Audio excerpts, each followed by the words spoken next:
Equação, Equojobametá, bom sábado, Equojó, Nioxum, Iê, mamãe benevolente, Oxum, dona do sábado. Nada mais falar sobre Adum, ser feliz, Dum, doce. Acará ou Imbô, ou Dum, Acará ou Imbô, bolo, né? Bibalé, ácara ou imbô, bolo de aniversário. Por que eu estou falando isso? Para falar da origem dos doces usados no Brasil, que se diz de cultura africana. Nos tabuleiros das baianas sempre se vê cocada, quindim, vê acarajé, mungunzá, e ecó, ogui, que se tornou nosso acaçá, ecó, ogui, ti, malu, agbon, com leite de coco, né? Acaçá de leite, enrolado na folha de bananeira. Lá na África era enrolado em uma outra folha. Não me lembro o nome agora, mas era enrolado em outra folha. Mas da onde que veio o açúcar? Né? O açúcar veio da Índia. Ela surgiu lá em 327 a.C. E Alexandre o Grande trouxe da Índia para os outros continentes, 327 a.C. O açúcar tem histórico de 510, no ano de 510 a.C., sendo sintetizado como açúcar em 327 a.C., chamado de sarkara, areia grossa. O árabe já chama ele de sucar, sucaro com R só, mas sucarô, se lê sucarô, né? O africano, né? Chucru, chucru, do açúcar, da palavra açúcar, mas normalmente se usa adum, doce, para se referir ao açúcar, comoim, para se referir ao mel. Existe essa história de que os doces africanos, existe muito pouca, existe qualidades de doce, sim, na Nigéria principalmente, mas eles não são muito apreciados pelos africanos, eles preferem comidas um pouco mais condimentadas, comendo normalmente frutos. O agbon, o coco, né? Também eles gostam muito do coco. Amendoim, epá, né? Alguma coisa feita com ecoti agbon, que é econi oxóssi, né? O bolinho que a gente diz, o bolinho de Oxóssi, biscoito de Oxóssi, que fica adocicado por causa do sabor do coco, né? Então vamos ver aqui umas outras palavrinhas, né? Ecolgui, que deu origem ao nosso acaçá. O cumbê, que é um doce feito com coco ralado, leite de coco, açúcar, leite, farinha, tipo um cremão, né? O chucu, o coco com gema de açúcar, né? Ele atravessou no Brasil colônia as mudas da cana-de-açúcar para o Brasil, muitos outros lugares, Antilhas, Caribe, regiões caribenhas, onde produziam mais, Haiti, né? E começou então a grande produção em massa do açúcar, onde foi conhecido então por nós aqui no Brasil, né? A paçoca, doce paçoca de amendoim, é de tradição indígena, feito esmagado com as mãos. Era feito ou pilado num pilão, né? O amendoim com carne ou feito farinha do amendoim, né? Tem uma referência a tribos indígenas da Foz do Foz do Iguaçu, Paraná, e outras regiões. Mas a origem paçoca é indígena, né? Ela não tem um remanescente mais próximo, ela é bem mais ancestral, né? Os antigos e verdadeiros proprietários da terra, os indígenas, né? Então vamos falar do irequé, né? Irequé é o que é falado no Icomojadê, quando se dá o nome, o batismo, e se dá o nome para a criança, né? O irequé, a cana de açúcar. Irequé, ou aqui está a cana, a adum, né? A adum vai te fazer feliz, né? Fazer feliz porque o açúcar nos deixa contentes, alegres, ele produz um monte de neuroquímicos e nos deixa felizão. Mas vamos falar, sim, dessa origem desses doces aqui tidos como africanos, a cocada, o lelê de coco, o quindim, né? O quindim é uma palavra de origem portuguesa que significa delicadinho, mimoso, pela sua beleza. Esse é um doce conventual. O que é um doce conventual? Bem, as freiras lá na Europa, principalmente Portugal, né, elas usavam muitas claras, consequentemente tinham muitas galinhas. Né? Então, galinha também era um prato típico, né, dos conventos. Então, as freiras usavam muitas claras para engomar seus hábitos. E as gemas eram colocadas fora. Então, se não me engano, foi a Abade de Prisco que começou a fazer um pudim de Abade de Prisco, com vinho madeira. Tem receitas que levam 99 gemas e um ovo. Pudim do céu, que é com o tocinho do céu, ovos moles, fios de ovos, quindim. O coco, por ser mais típico da nossa região aqui, e África, né, quando da escravidão, e as nossas obogis, nossas senhoras que eram dedicadas ao culto de obogi, Caixu, dono da boca, né, eram especialistas em cozinhar. Elas eram levadas para a cozinha das senhoras, é onde elas tinham que criar e recriar receitas para agradar o paladar tão nobre dos portugueses colonizadores. E aí surgiu o quindim, a cocada, outros pratos também, como a feijoada. Né? Dizem que os africanos recebiam só os pé e rabo. Não. Era uma comida bem cara para a época e uma iguaria servida para os portugueses. Se tornou popularizada no Brasil e se confunde que ela tem a origem africana. Não, ela tem origem portuguesa, no Brasil colônia, sintetizada por nossas grandes colheres de pau, de nossas remanescentes africanas de várias nações. Então, os doces conventuais começaram a atuar como a melhor iguaria na época Brasil colônia. Quando as escravas iam fazer tabuleiro, né, vender doce de tabuleiro, que vendiam também para aos seus patrões, né, começou assim os doces de tabuleiro e depois tornando-se mercar, lá em Salvador eu já ouvi essa expressão, fulano está mercando, ela está com o tabuleiro dela vendendo acará, acarajé, bola de fogo que se come, né?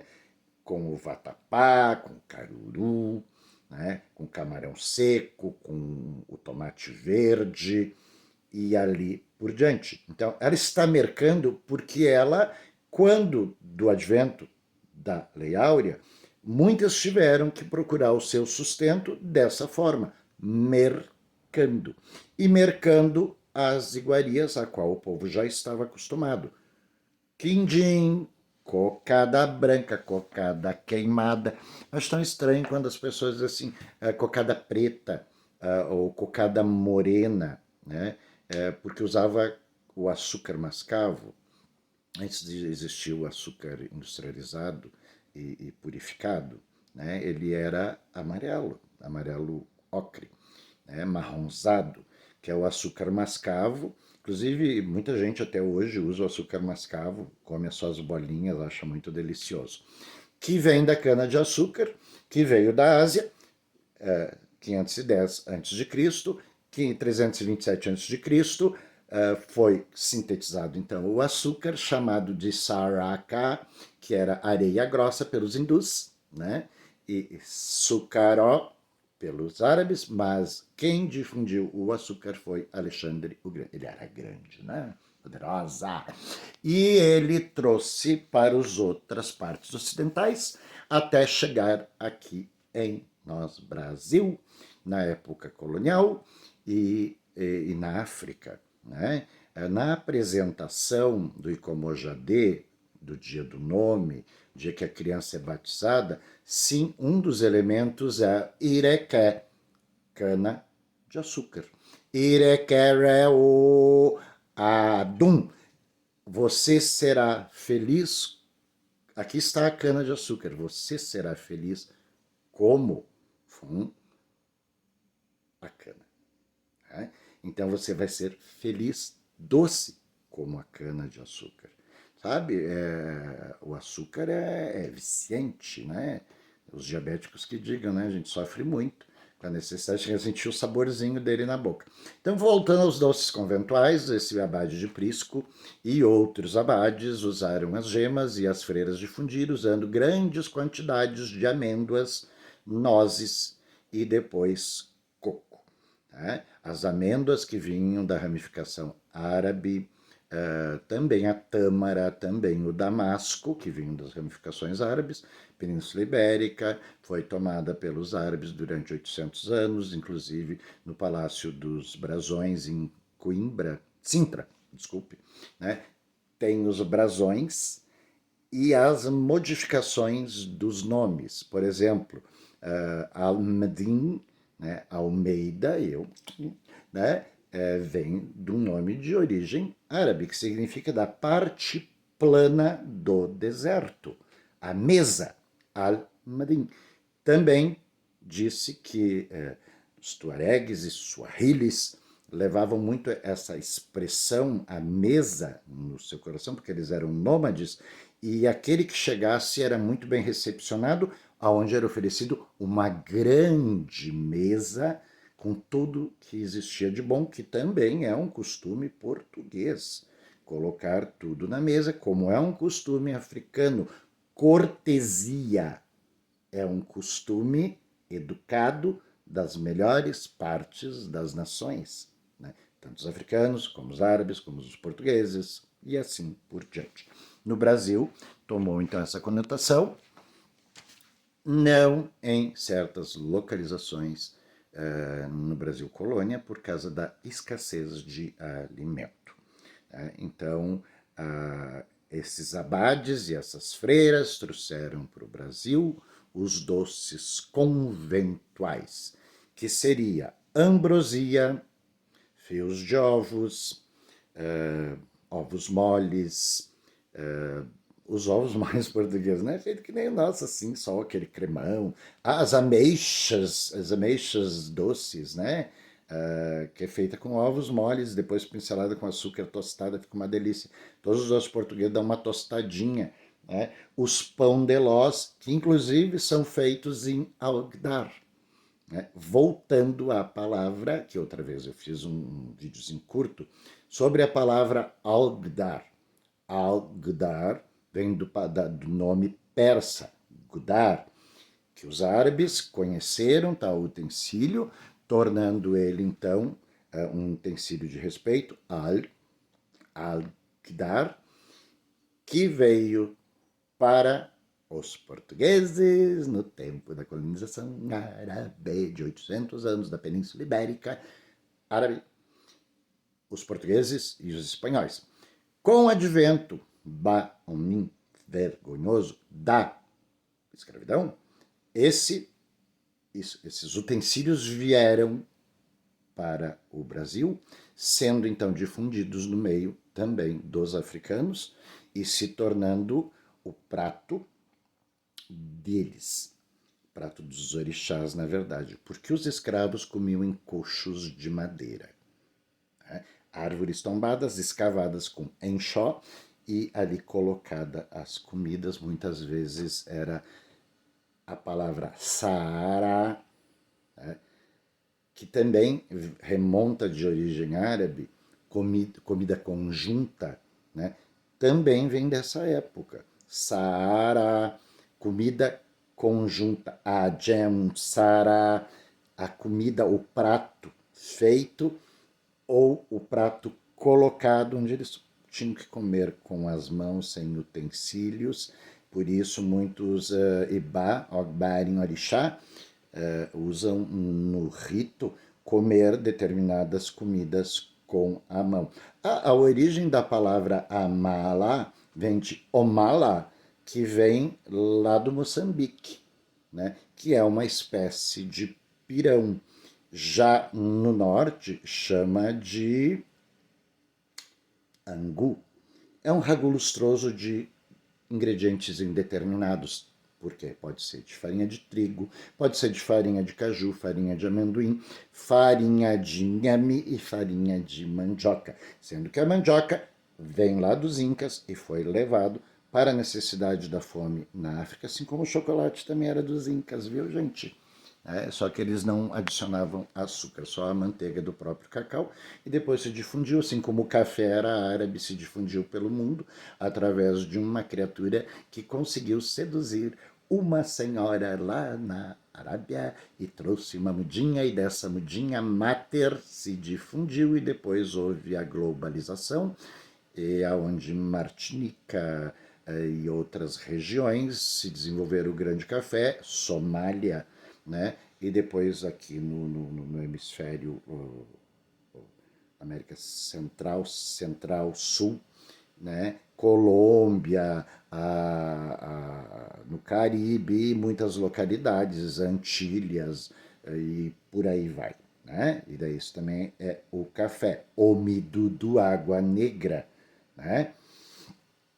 Café ou coffee, que tem muita irradiação da língua inglesa na língua iorubá.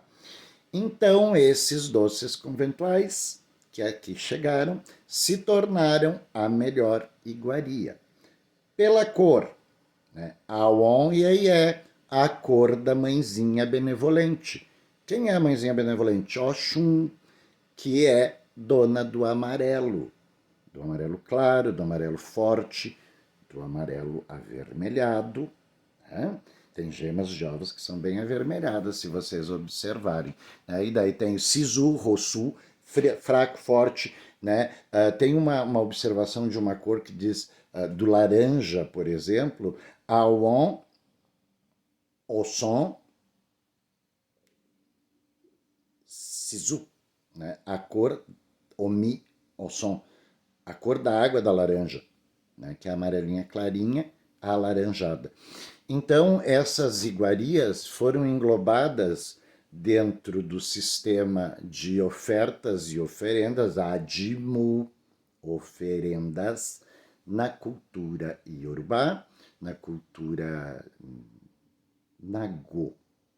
Né? Nessa mescla de todos os povos que falavam Yorubá fora do país Yorubá, englobando também os Angola, os Jejis e as outras múltiplas tribos que vieram aglomeradas.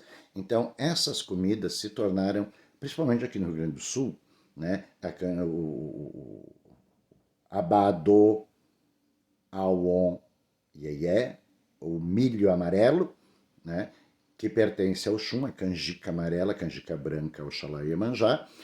O doce, por ser branco, fum-fum, branco, pertence ao Oxalá, que é o merengue, que é da clara do ovo, que seria a parte mais nobre, a qual os portugueses negavam, só ofereciam só a parte das gemas, porque era do clero. As claras eram do clero, a gema era para fazer doce.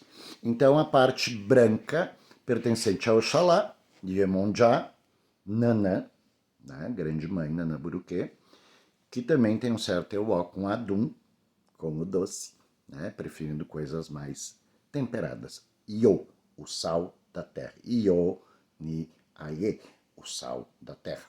Então, assim, aqui no Rio Grande do Sul, tem que levar quindim para mamãe Oxum.